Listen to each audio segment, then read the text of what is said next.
నేడు శాసనసభలో 3 లక్షల కోట్లతో తెలంగాణ బడ్జెట్ ప్రవేశపెట్టిన భట్టి విక్రమార్క రాష్ట్ర సుస్థిర అభివృద్ధి కోసం పనిచేస్తున్నానని వ్యాఖ్య.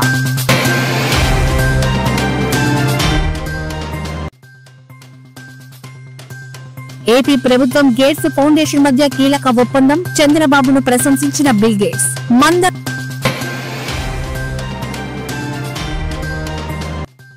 కృష్ణతో మంచి సంబంధాలున్నాయన్న ముఖ్యమంత్రి. ఎస్సీ వర్గీకరణపై సుప్రీంకోర్టులో బలమైన వాదనలు వినిపించామని వెల్లడి.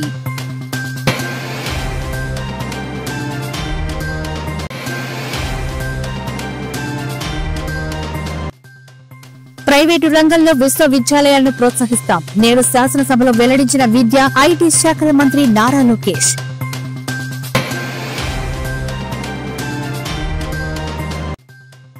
తెలంగాణ బడ్జెట్ పై స్పందించిన కేటీఆర్. రాష్ట్ర ఆర్థిక వ్యవస్థను చిన్న భిన్నం చేసి పేక మేడలా కూల్చిందని విమర్శ.